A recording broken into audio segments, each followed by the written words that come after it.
Hello, hello. So you have downloaded your human design chart and discovered that you are a manifestor. What does that actually mean? How can that help you? So I am going to talk you through 5 things to know about your design type being a manifestor. Now, this is not a complete comprehensive guide to being a manifestor. It's 5 things just to get you started into understanding your design and being in alignment with your design. So there are 5 types: manifestor, generator, manifesting generator, projector, and reflector. And at the end, I'm also going to give you a little analogy of how all of these types might work together on a project. So just so you know, I am a manifesting generator, and this is my chart. But for you, 5 things to get started. So, the first thing to know about being a manifestor is 9% of the population are a manifestor, and actually, the majority of us are generators or manifesting generators.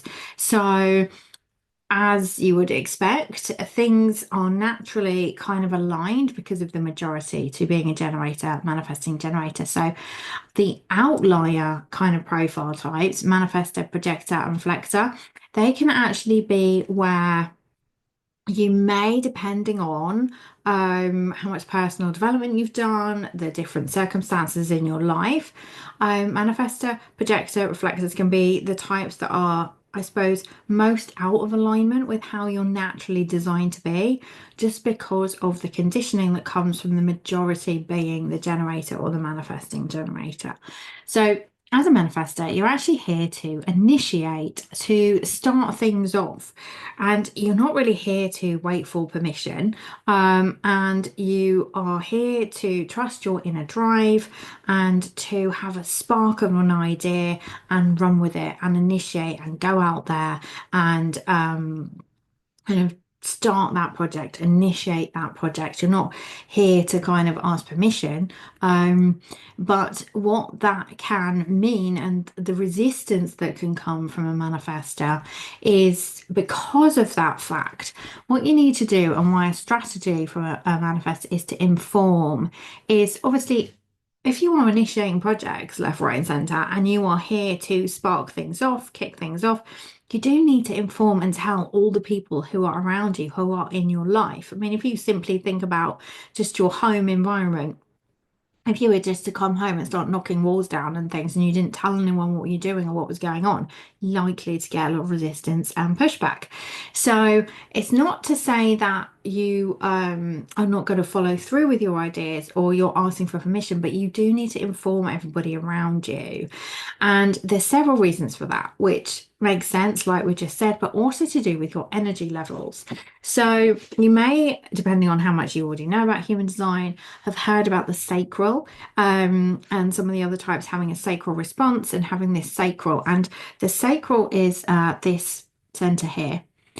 And it is the main sort of energy pack, the battery pack of energy. And as a manifestor, this is not a center you have consistent access to. So it's not to say you don't have any energy, but it's to say that you do not have the same amount of energy as some of the other types. So really, human design can also be seen as a kind of guide to the most efficient use of your energy. So like an energy efficiency chart as well. It's literally teaching you and showing you how your energy works, how to make the most of your energy, and how to use the energy you do have most efficiently.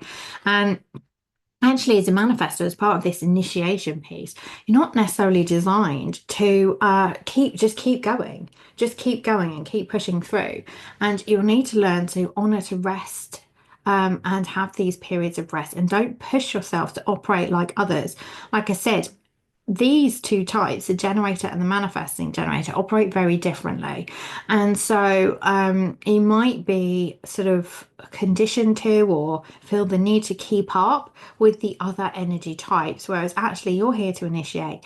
And then you might actually pass off a project. So depending on what it is that you're doing, your role in the project or the whatever you're doing might actually stop and you pass it on to somebody else. And again, that's why the informing piece is so key because you need to get other people's buy-in so that they know what's going on and they can take over for you. So if it's DIY projects or in a business, you might have somebody that comes along and literally takes over and finishes for you. You might have a VA that you start something and you get through the amount of it that you are designed to, and then you have to almost like learn to tune into where does my role in this stop? Like, when do I stop? And now do I get someone else involved? I pass something over. Because you're not actually designed to just completely see things through the which you will see more when I do the analogy at the end of how it works with the other types. So the other thing that we kind of lean into in the system is what our not self theme can be. So if you find yourself feeling angry or feeling resistance for a manifester, 9 times out of 10 it's because this piece was missing and you haven't actually informed someone. So somebody is coming along, maybe they're questioning you, and you're feeling like annoyed that they're questioning you. It's because you haven't given them enough information potentially, and the informing piece was missing. So, or it might be that you're pushing past the point where you're supposed to have let go of a project. So you're getting all annoyed with it, and sort of angry with it because actually you're not supposed to be involved anymore. Actually, it would be better if somebody else took this over and carried this thing forward. So I think there's some of the things that maybe are quite tricky to align yourself with because, we are kind of taught that we see things through to the end. Um, and that we're gonna move through these things in a very linear fashion, and we're gonna use our energy and push through. But actually, a manifestor is just not here to do that. That's not your role.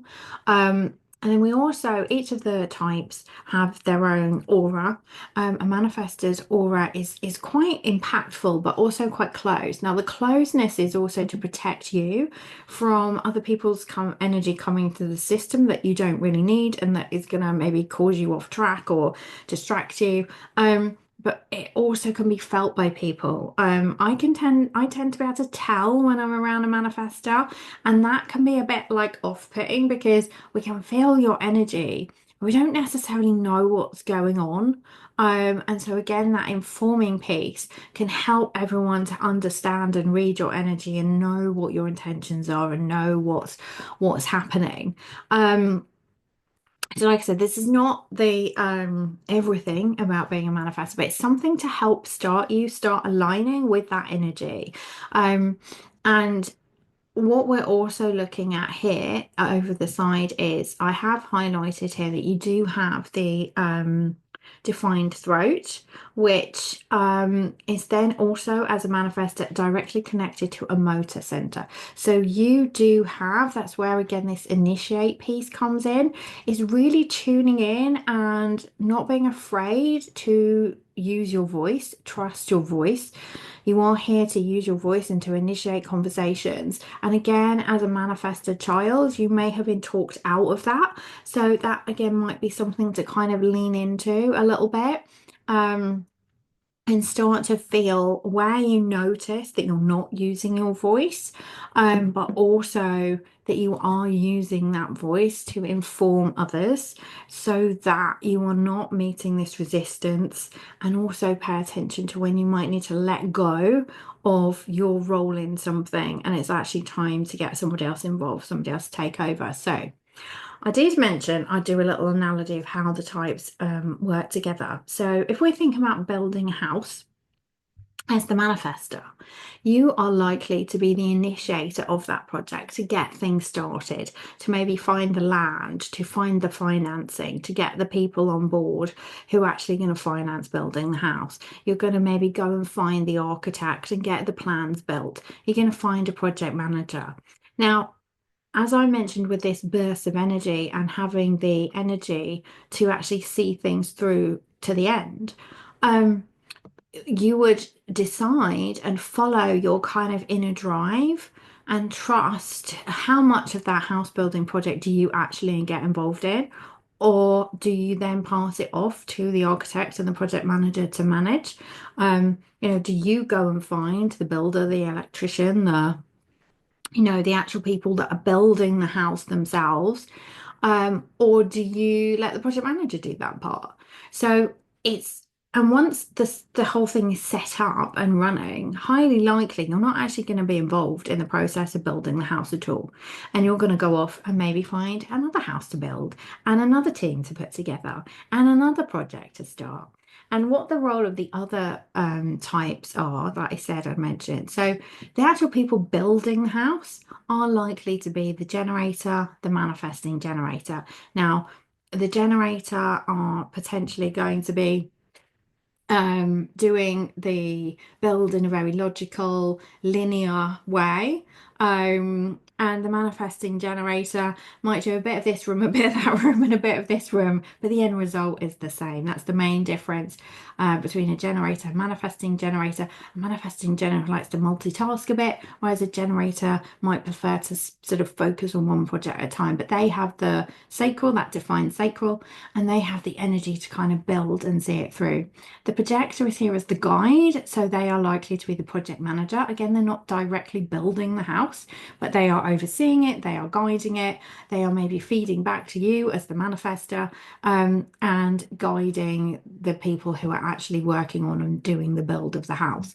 And then the reflector will come along at the end and is almost like the valuer, who will come along and reflect back what they see and whether it is good or bad.